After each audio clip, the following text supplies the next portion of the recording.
So we got Kershaw County Deputy Cody Blackmon turned himself in for second-degree criminal domestic violence.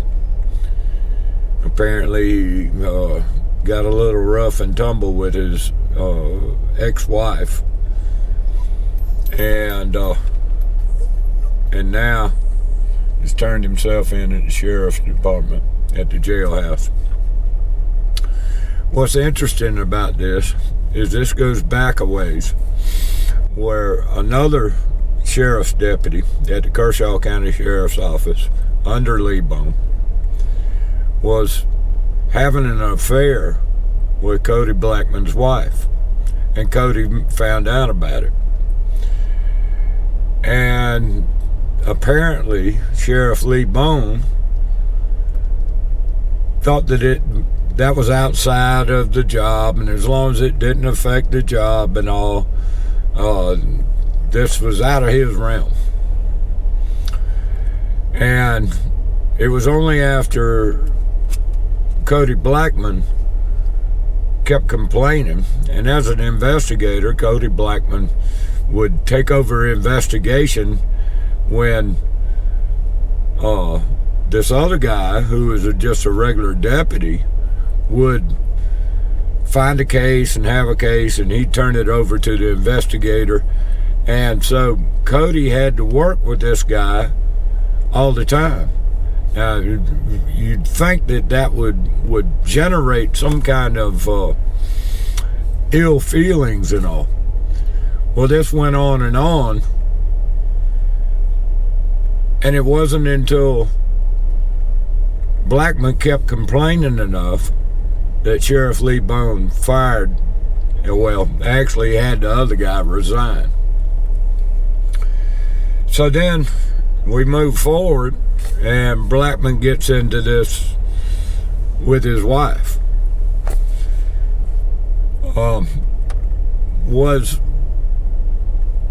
Lee Boan's apparent, this has nothing to do with me, did that contribute to what now Blackmon, not that Blackmon's actions were justified in any way, shape, or form by Lee or by anybody else. You don't want to, violence is not the answer.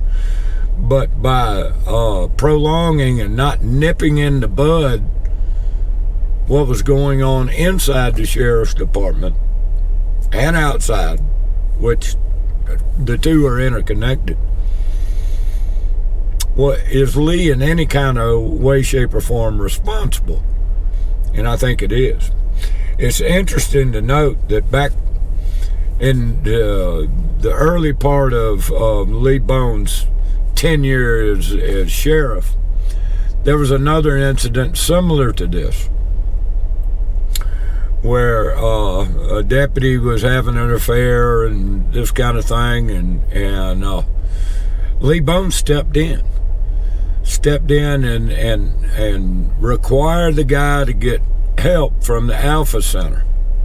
Even went so far as to ensure that he went and gave him the time on the clock to go to the Alpha Center and report back to the next person in charge of him.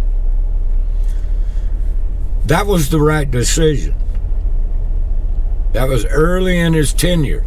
And then this situation, which is similar, comes up and nothing was done about it. Why is that? Why was it the right decision the first time and not the right decision the second time? What made the difference? That's what we want to know. Something is fishy here. Something is fishy, and Sheriff Lee Boan, you need to answer some questions. So what has happened to make things different between 2020, early 2020 and now in 2022? Arrogance, political expediency. What is it, Lee Boan? We all want to know. Just something to think about. Till next time, peace.